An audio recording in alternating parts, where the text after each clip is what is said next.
Hello everyone, and this is fourth part of distribution of ocean and continents का जो हमारा chapter है class 11 geography का, और उसका जो सब टॉपिक है दैट इज़ प्लेट टेक्टोनिक्स, उसके बारे में हम आज पढ़ने वाले हैं। तो देखो, प्लेट टेक्टोनिक्स की जो कहानी है वो कुछ इस प्रकार है कि 1967 में 3 साइंटिस्ट्स ने इंडिपेंडेंटली, और वो 3 साइंटिस्ट कौन कौन से थे, एक तो थे मैकेंजी और दूसरे थे पार्कर एंड तीसरे थे मॉर्गन। आप एक चीज़ आपको और मैं सजेस्ट करूँगी, अगर आप अपनी एनसीईआरटी को खोले रखते हो साथ में ये एक्सप्लेनेशन देखते देखते, तो that would be something which is better for you, ताकि आपको अच्छे से समझ में आए। तो 1967 में 3 साइंटिस्ट थे जिनका नाम था मैकेंजी, पार्कर एंड मॉर्गन। इन्होंने इंडिपेंडेंटली यानी they were not working together, they collected जो भी उस टाइम पे अवेलेबल आइडियाज़ थे, जैसे कि हेस थे। हेस ने अपना कोई रिसर्च ना करके क्या किया था, जो रिसर्च उस टाइम पे हो रहे थे, जैसे कि पेलियोमैग्नेटिक स्टडीज़ हमने देखा था, जैसे कि हमने देखा था जो मिड ओशनिक रिजेस की स्टडीज़ हैं, वो जो स्टडीज़ दूसरे साइंटिस्ट ने करी थी उनको हेस ने ऑब्जर्व किया और अपने माइंड में एनालिसिस किया, एंड उस एनालिसिस के बेसिस पे एक नया थ्योरी दिया जिसका नाम था सी फ्लोर स्प्रेडिंग थ्योरी। ऐसे ही इन तीनों साइंटिस्ट ने इंडिपेंडेंटली कुछ काम किया, और उस इंडिपेंडेंट वर्क के रिजल्ट में हमें मिली कौन सी थ्योरी, प्लेट टेक्टोनिक्स का थ्योरी। ठीक है, तो जो प्लेट टेक्टोनिक है उससे पहले समझते हैं कि एक टेक्टोनिक प्लेट होती क्या है। तो एक टेक्टोनिक प्लेट को आप एक लिथोस्फेरिक प्लेट भी बोल सकते हो। अब देखो, लिथोस्फीयर और क्रस्ट दोनों डिफरेंट चीज़ें होती हैं। लिथोस्फीयर में हम क्रस्ट और अपर मेंटल का कुछ पार्ट उसको कंसीडर कर लेते हैं, यानी lithosphere is equals to crust plus upper mantle. ठीक है, और एक लिथोस्फेरिक प्लेट को आप एक टेक्टोनिक प्लेट भी बोल सकते हो। अब देखो, ये डायग्राम आपको याद होगा जो हमने अर्थक्वेक वाले चैप्टर में आई थिंक कंसीडर किया था। तो ये आपका मेंटल लेयर है। ठीक है, मेंटल लेयर के ऊपर जो आपकी लिथोस्फेरिक प्लेट्स होती हैं वो हॉरिजॉन्टली मूव करती रहती है, हॉरिजॉन्टली एज इन ऐसे करके, या फिर ऐसे मूव हो सकती हैं, या फिर एक दूसरे के ऐसे पास में आ सकती हैं। ठीक है, ये हॉरिजॉन्टली मूव करती रहती हैं मेंटल के ऊपर। मेंटल क्योंकि एक मोल्टन लेयर है, मोल्टन लेयर, इसलिए इसके ऊपर क्या होता है, ये लिथोस्फेरिक जो प्लेट्स होती हैं आपकी, ये मूवमेंट शो करती रहती हैं। ठीक है, यू गॉट दिस। अब ये जो लिथोस्फेरिक प्लेट है, इसका डेफिनेशन जो है वो एनसीईआरटी में दिया हुआ है कि दिस इज़ अ मैसिव, बड़ा तो है ही, इरेगुलरली शेप्ड एज इन, देखो ये जो लिथोस्फेरिक प्लेट है आपका, इसके ऊपर पहाड़ हो सकते हैं, ऐसे पहाड़ प्रेजेंट होंगे लिथोस्फेयर के ऊपर। हो सकता है यहाँ पे कोई लेक है तो एक डिप्रेशन आपको दिखे, लेक है, समुद्र है या नदी है तो आपको कुछ थोड़ा बहुत ऐसे डिप्रेशन दिखाई दे सकता है। उसके बाद आपको प्लाटूज दिखाई दे सकते हैं। तो एक रेगुलर लेयर नहीं है, यानी हर जगह से सेम थोड़ी है, it is an irregularly shaped layer, and it is also a slab of solid rock. Slab, देखो स्लैब ये ऐसा कुछ स्ट्रक्चर होता है, उसको हम स्लैब बोल देते हैं। और सॉलिड रॉक हमको पता है कि बाहर वाला जो लेयर है, अर्थ का क्रस्ट है या फिर लिथोस्फेयर है, it is solid in nature, तो इसको हम क्या बोल देते हैं, रिजिड बोल देते हैं, rigid. I hope you got the definition. अगर यहाँ पढ़े हम तो एक टेक्टोनिक प्लेट को आप लिथोस्फेरिक प्लेट भी बोल सकते हो। वो एक massive irregularly shaped slab of solid rock होता है। सॉलिड किस लिए, क्योंकि सॉरी, एक रिजिड रॉक होता है। रिजिड किस लिए, क्योंकि वो सॉलिड स्टेट में प्रेजेंट है। अब देखो, यहाँ पे एक लाइन और लिखा है एनसीईआरटी में कि जो आपका लिथोस्फेरिक प्लेट है, it is generally composed of both continental and oceanic lithosphere. ठीक है, तो ये डायग्राम पे वापस आते हैं, फॉर इस लिथोस्फेरिक प्लेट को कंसीडर करते हैं। अब देखो, जो एक लिथोस्फेरिक प्लेट है उसके ऊपर कुछ पार्ट कॉन्टिनेंट का रहता है और कुछ पार्ट हो सकता है आपका ओशन का भी प्रेजेंट हो, ओशन का फ्लोर भी प्रेजेंट हो। ठीक है, मान लो यहाँ पे अर्थ पे जो है ओशन प्रेजेंट है, इतना ओशन प्रेजेंट है, और यहाँ पे क्या होगा, पानी होगा, जाहिर सी बात है ओशन में पानी होगा, ये आपका पूरा पानी यहाँ पे फिल्ड अप हो गया है। ठीक है, तो जनरली ये जो यहाँ से यहाँ तक आपका एक लिथोस्फेरिक प्लेट है, उस पर दोनों चीज़ें प्रेजेंट है, उस पर कॉन्टिनेंट भी प्रेजेंट है और उस पर जो ओशन का लिथोस्फेयर है, ओशन का जो फ्लोर है वो भी प्रेजेंट है। Lithosphere is nothing but crust plus upper mental, और डिपेंडिंग ऑन कि किसका परसेंटेज ज़्यादा है, ये एक लिथोस्फेरिक प्लेट है, इस पर अगर कॉन्टिनेंट ज़्यादा है, कॉन्टिनेंट ज़्यादा एरिया कवर कर रहा है, तो इस प्लेट को आप कॉन्टिनेंटल टेक्टोनिक प्लेट बोल दोगे। और अगर इस प्लेट पे ओशन का जो एरिया है, जो ओशन एरिया घेर रहा है, अगर वो ज़्यादा है तो उसको आप ओशनिक कॉन्टिनेंटल प्लेट बोल दोगे।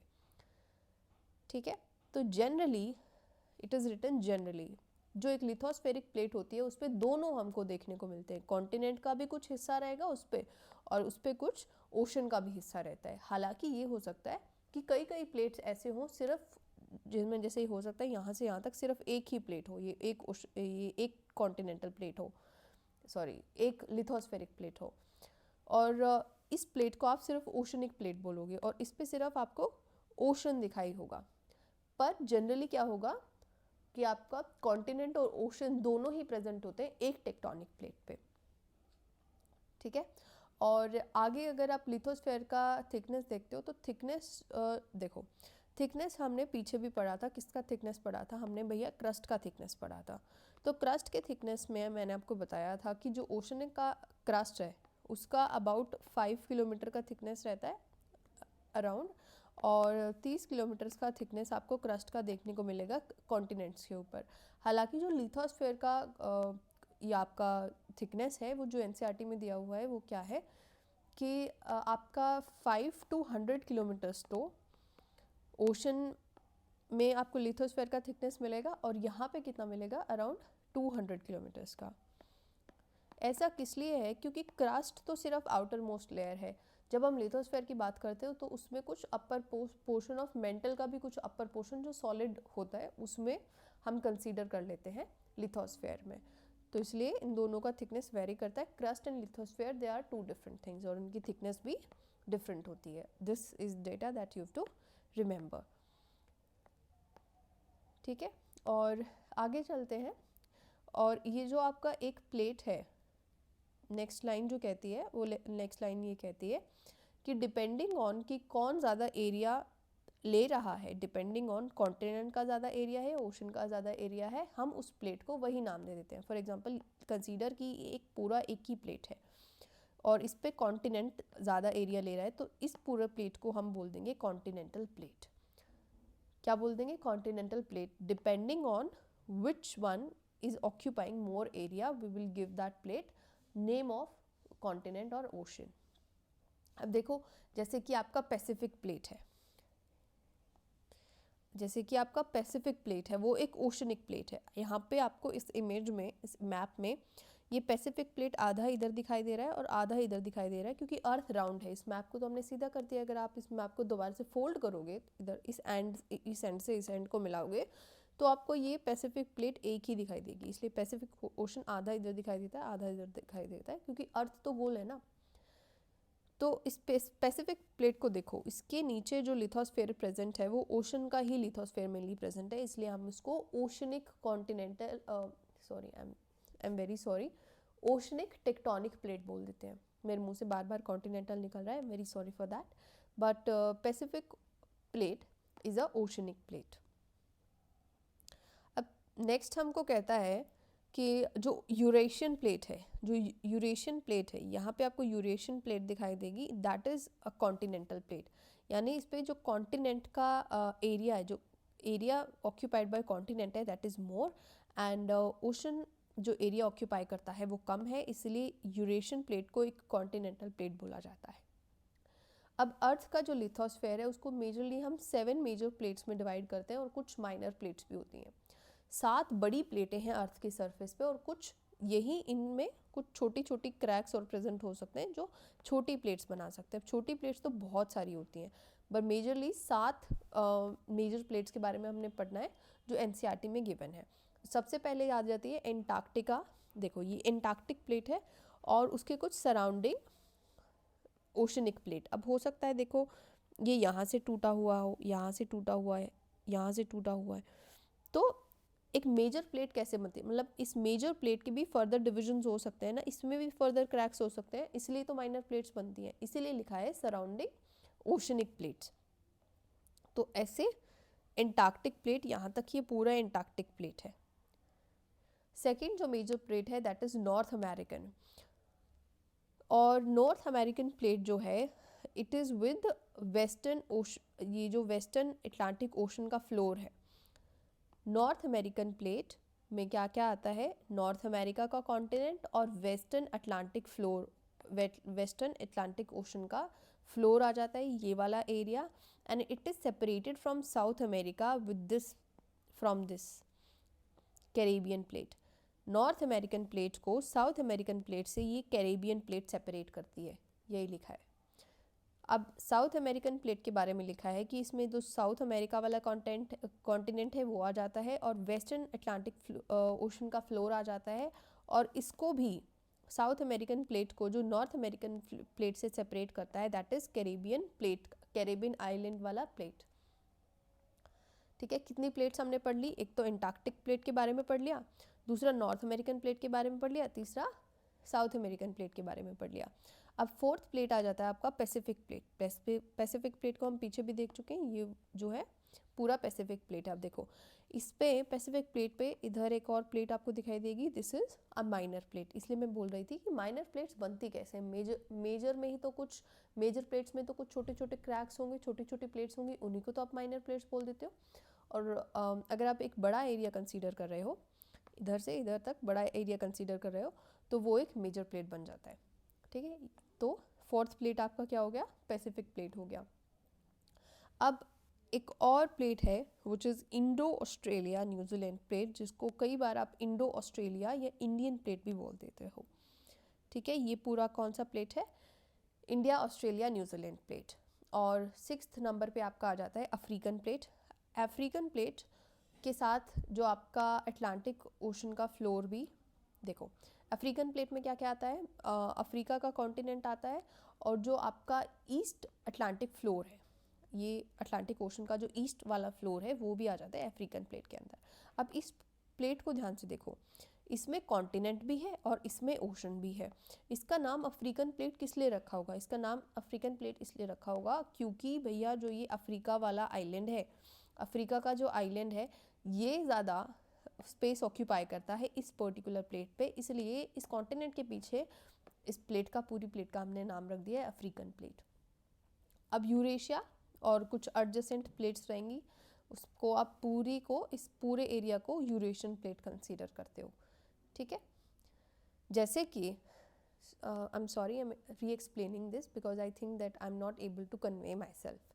जैसे कि ये एरिया देखो, इसको पूरे को पैसिफिक प्लेट बोल रहे हैं, हालांकि इस पर एक माइनर प्लेट प्रेजेंट है which is this Juan de Fuca plate, पर इसको हम पैसिफिक प्लेट बोल रहे हैं। इसको क्या बोल सकते हैं, Pacific and also surrounding minor plates. ठीक है, क्योंकि मेजर प्लेट पे कुछ छोटे छोटे माइनर प्लेट्स भी प्रेजेंट हो सकते हैं, इसलिए एनसीईआरटी में कई बार सराउंडिंग प्लेट्स भी हम लिख देते हैं। I hope you got it now. Now let's move to कुछ आपकी जो माइनर प्लेट्स होती हैं। तो माइनर प्लेट्स को एनसीईआरटी के ही डायग्राम से हम समझेंगे। सबसे पहले कोकोस प्लेट दिया हुआ है, तो कोकोस प्लेट देखो यहाँ पे है।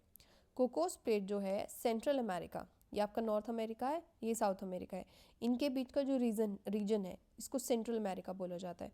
तो कोकोस प्लेट कहाँ पे प्रेजेंट है, सेंट्रल अमेरिका और पैसिफिक प्लेट के बीच में कोकोस प्लेट आपको यहाँ, ये पैसिफिक प्लेट है पूरा, देखो ये पैसिफिक प्लेट यहाँ है और ये आपका सेंट्रल अमेरिका है, और इसके बीच में क्या है, कोकोस प्लेट है।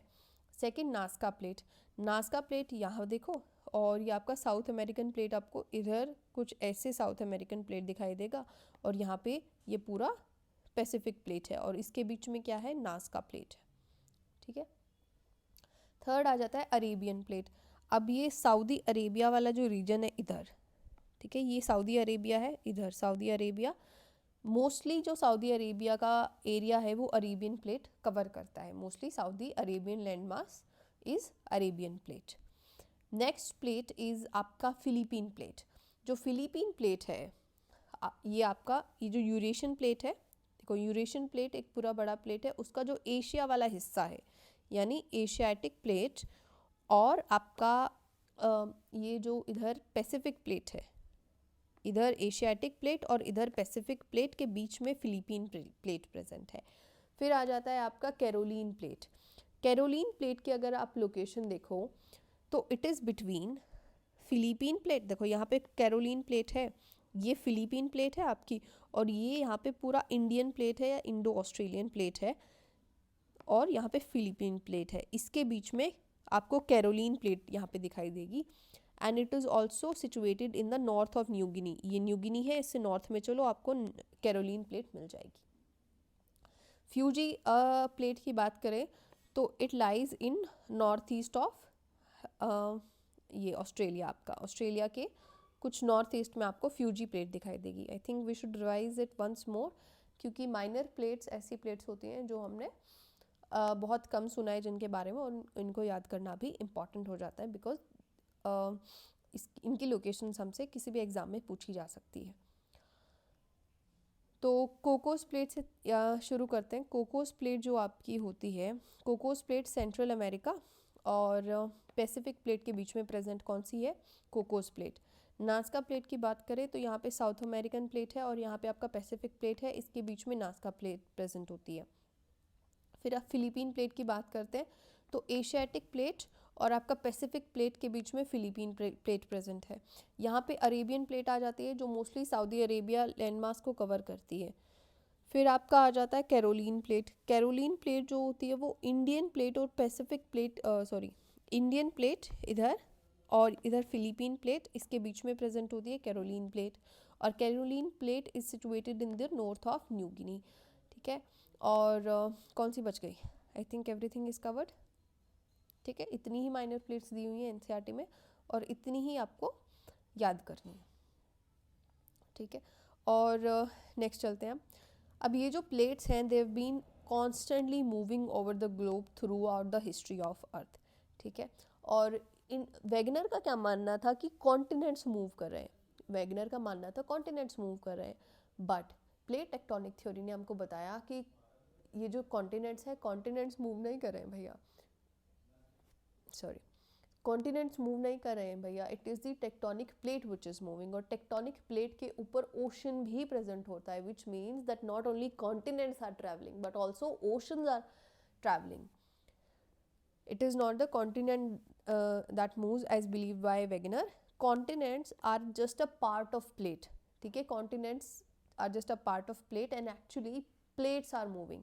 Plates move कर रही हैं और plates की वजह से ही आपका ऊपर जो continent है और या फिर ocean है वो दोनों move कर रहे हैं।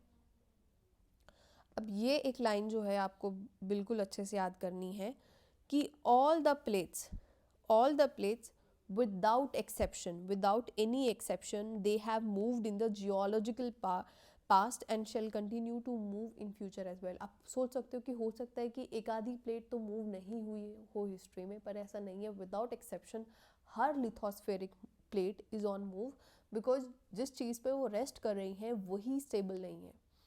एस्टेनोस्फेयर में जो मैग्मा प्रेजेंट है वही स्टेबल नहीं है, वही मोल्टन फॉर्म में प्रेजेंट है। और उसमें हमने देखा था आर्थर होम्स ने हमें कन्वेक्शनल सेल के बारे में भी बताया था। तो कन्वेक्शनल सेल की वजह से जैसे जैसे मैग्मा मूव करता है तो उसके ऊपर जो आपका लिथोस्फेरिक प्लेट है वो रेस्ट कर रहा है, वो भी मूव कर रहा है। देखो ये एस्टेनोस्फेयर है, इसके ऊपर जो आपका कॉन्टिनेंट ये जो लिथोस्फेयर है, लिथोस्फेरिक प्लेट है, नीचे क्या है? मैग्मा है। अगर मैग्मा मूव कर रहा है तो ऊपर वाली चीज़ कैसे रेस्ट में रह सकती है? ऊपर वाली चीज़ भी मूव करेगी। अब एल्फ्रेड वेगनर का मानना था कि पेंजिया जो है, पेंजिया एक परमानेंट मास रहा होगा या परमानेंट ऐसे एक कॉन्टिनेंट रहा होगा जो फर्दर टूट गया छोटे छोटे कॉन्टिनेंट्स में। बट फर्दर साइंटिफिक डिस्कवरीज ने हमको क्या बताया कि भैया Pangaea was not a permanent land mass.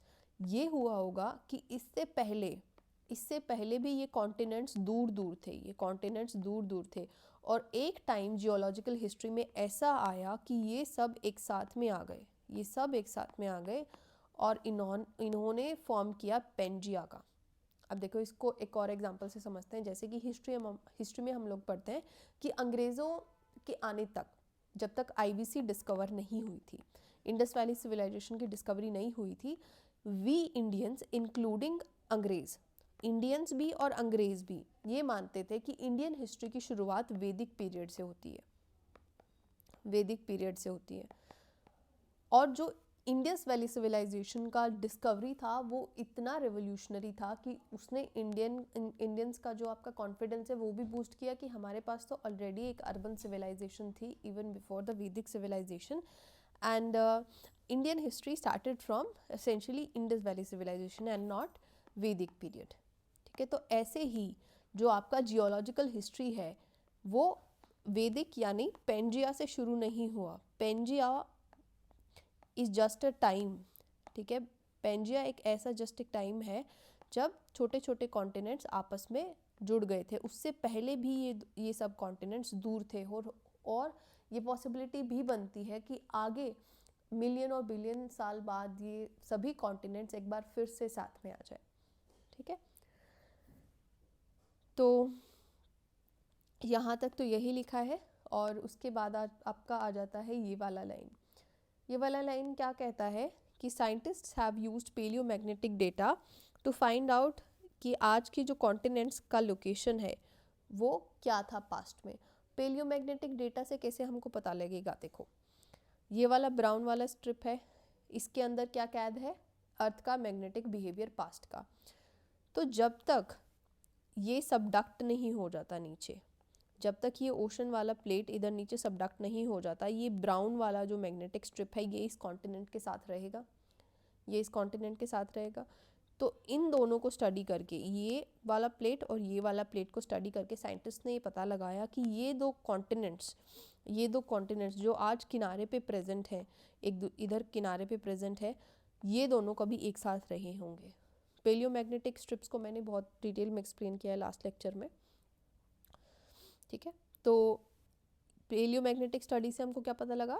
Past location of आपका कॉन्टिनेंट्स, क्योंकि इसकी प्रॉक्सिमिटी देखो, इसकी प्रॉक्सिमिटी और इसकी प्रॉक्सिमिटी, इससे हमको पता लगेगा कि ये वाला कॉन्टिनेंट और ये वाला कॉन्टिनेंट कभी एक साथ रहे होंगे। इनके बीच में कुछ फ्रैक्चर आ गया होगा, ये दूर मूव करना शुरू हुए।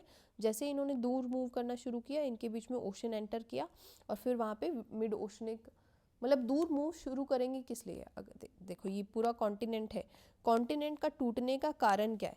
कॉन्टिनेंट का टूटने का कारण है वॉल्केनिक इरप्शन। ये वॉल्केनिक इरप्शन होते रहेंगे और ये दोनों दूर मूव करना शुरू कर देंगे, और जैसे ही दूर मूव करना शुरू करेंगे हो सकता है इनके बीच में ओशन एंटर कर जाए।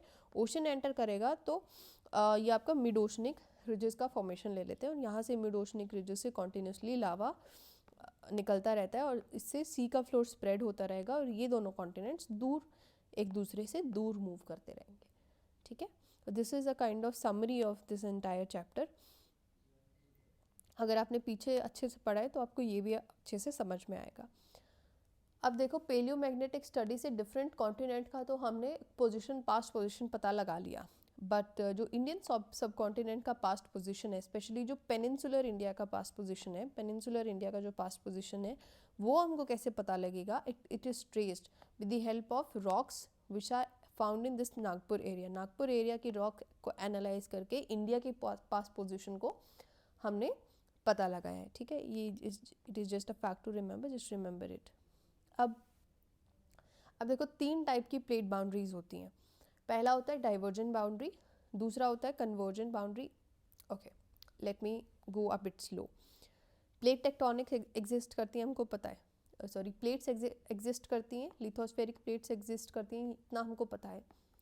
अब ये जो 2 प्लेट्स होंगी जो इनके किनारे होते हैं, यहाँ पे 2 टाइप के इंटरैक्शन हो सकते हैं, या तो ये कन्वर्ज कर सकते हैं या ये डाइवर्ज कर सकते हैं, या इनके बीच में जो बाउंड्री बनती है वो ट्रांसफॉर्म काइंड ऑफ बाउंड्री बन सकती है। ठीक है,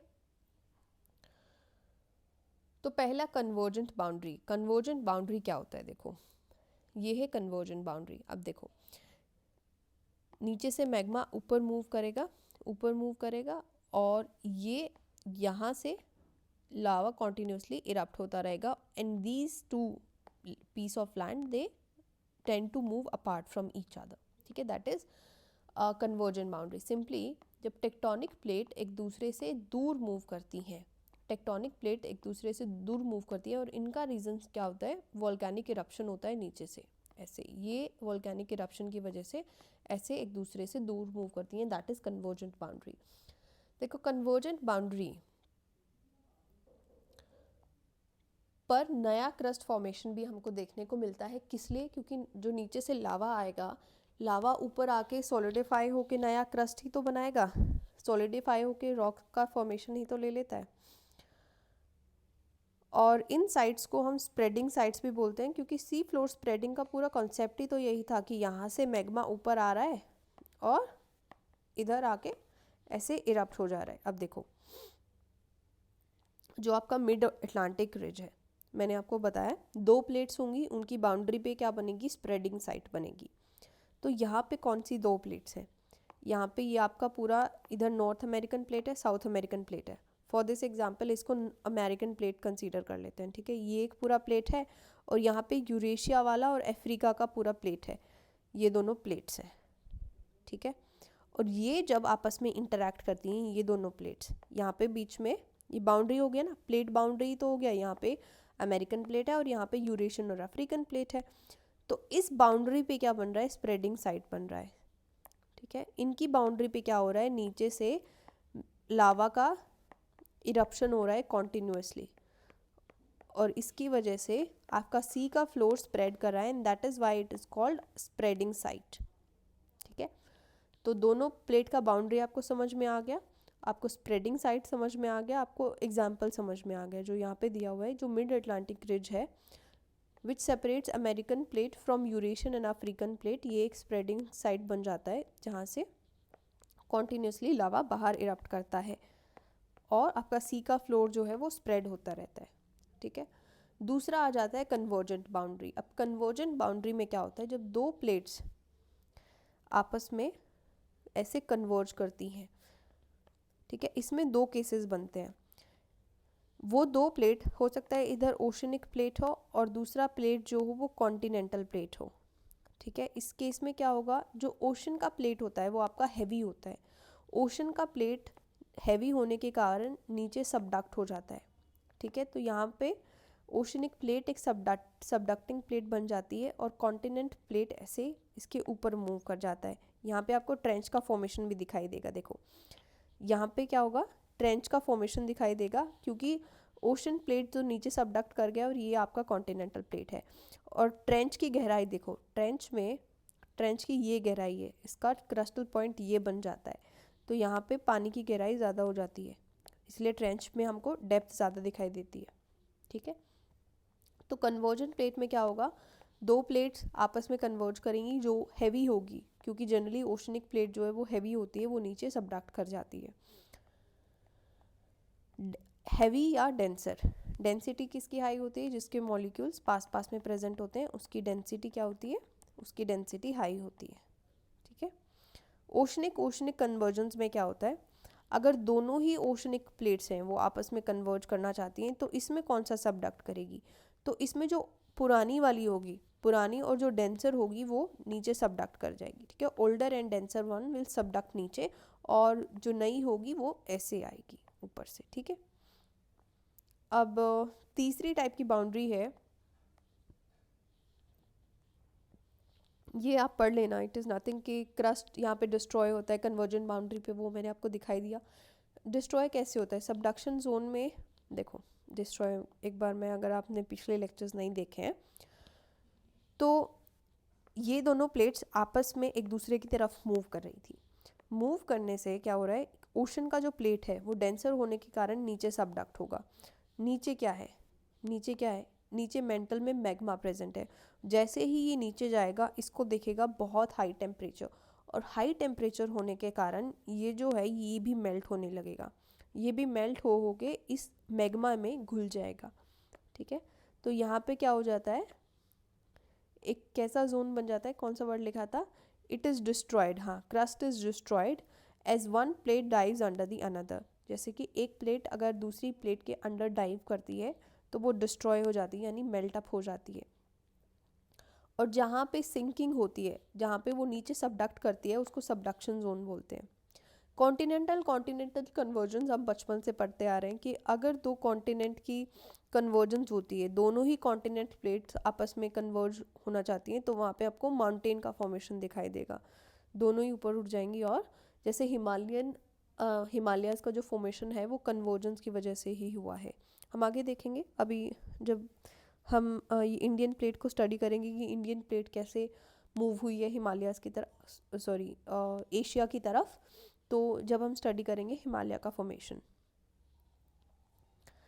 transform boundaries, I think this is the most important and most difficult to understand. देखो, ट्रांसफॉर्म बाउंड्रीज बनती कब है? ट्रांसफॉर्म बाउंड्रीज जब बनती हैं जब दो प्लेट्स आपकी ऐसे मूव करती हैं, ठीक है, ऐसे when they slide past each other, transform boundaries ऐसे बनती हैं, ठीक है। अब एक्चुअल में क्या होता है, ट्रांसफॉर्म बाउंड्रीज का जो रीज़न एनसीईआरटी ने दिया है वो दिया है भैया ये जो आपका मिड ओशनिक रिज है। अब जो आपका मिड ओशनिक रिज होता है ना, उसमें एक साथ तो ऐसा होता नहीं है। एक बार लेट्स गो बैक टू वो, हाँ दिस वन, यहाँ पे इसको देखो, ये मिड ओशनिक रिज है। ऐसा तो होता नहीं है कि पूरे रिज में एक ही साथ इरप्शन होगा, पूरा कितना लंबा कितने हज़ारों किलोमीटर तक ये रिज फैला है, ऐसा तो है नहीं कि एक ही टाइम पर रिज का ये एक ही टाइम पे इससे लावा निकलता रहेगा। हो सकता है इस एरिया में पहले ये लावा पहले निकले और ये जो पीछे वाला है इसमें 2 साल बाद निकले, ठीक है।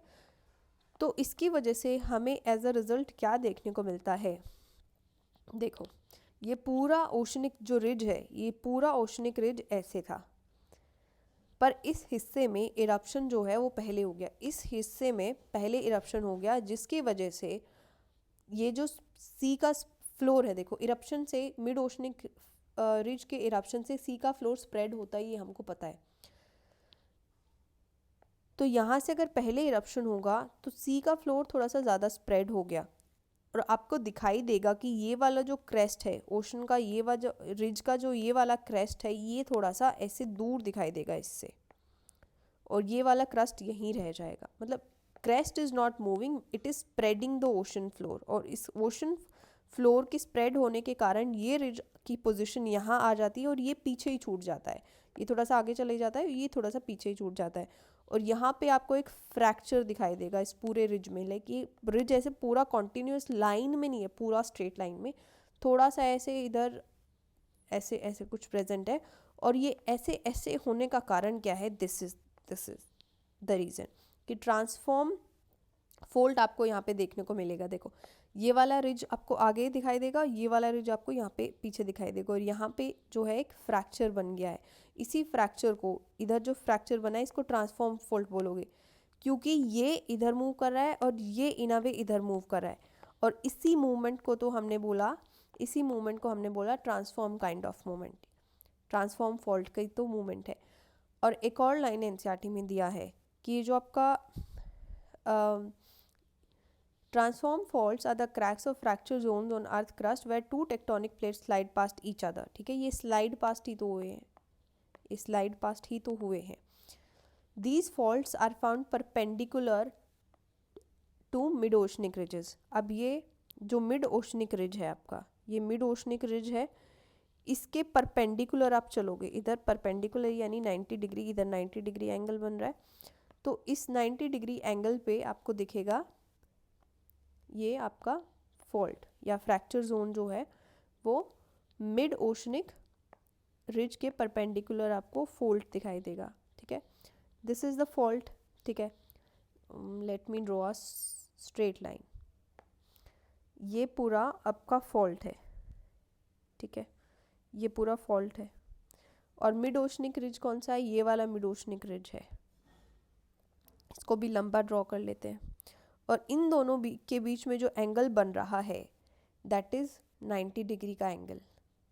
इन दोनों के बीच में जो एंगल बन रहा है दैट इज़ 90 डिग्री का एंगल। ठीक है, यही मतलब है इस लाइन का कि ये जो क्रेस्ट है ओशनिक रिज का और ये जो फॉल्ट या फ्रैक्चर जोन है, जो आपको यहाँ से फ्रैक्चर जोन दिखाई देता है, दैट इज़ परपेंडिकुलर। परपेंडिकुलर को 90 डिग्री का एंगल भी बोलते हैं। ठीक है, और ये जो फॉल्ट आपका बना है मिड ओशनिक रिजेस में, क्योंकि ये फॉल्ट किस लिए बना? क्योंकि जो आपका टाइम ऑफ इरप्शन है, the entire mid-oceanic ridge is not erupting at the same time. There is some time difference in this piece and this piece, and that is why you see this fracture developing in between, and this fracture is perpendicular to the if we take reference, अगर oceanic ridge के crest को हम reference ले लेते हैं तो जो fracture zone है, fracture zone is perpendicular to this crest. जो ओशन के रिज का क्रेस्ट है उसको रेफरेंस पॉइंट मान के फ्रैक्चर जोन जो होता है इस क्रेस्ट के रिज के परपेंडिकुलर होता है। ठीक है, और ये जो फ्रैक्चर अब बन गया है अर्थ की रोटेशन की वजह से भी ये फ्रैक्चर जो है वो फर्दर मूव करेगा, यानी ऐसे ऐसे मूवमेंट आपको दिखाई देगी। और इसमें कुछ रोल अर्थ की रोटेशन का भी होता है। ये सिंपली याद कर लो कि अर्थ की रोटेशन भी इसको इफ़ेक्ट करती है। ये जो आपका फ्रैक्चर जोन हो गया इसको ऐसे या ये देखो, ये वाला प्लेट ऐसे मूव कर रहा है, ये वाला प्लेट ऐसे मूव कर रहा है। तो इस ट्रांसफॉर्म फॉल्ट के मूवमेंट में अर्थ की रोटेशन का भी कुछ रोल रहता है, इतना आपको याद रखना है। ठीक है, अब एक पार्ट और रह गया इस चैप्टर में, फिर this chapter will be over and I think this is enough for this part. जो रेस्ट का आपका पार्ट है वो नेक्स्ट वीडियो में हम देखेंगे। ठीक है, okay, thank you everyone for watching, and please do tell me how can I improve my teaching, and did you like it or not? What are the what do you think about all the lectures? आपको समझ आया नहीं समझ आया? Please give me your feedback. I'm really looking forward to it.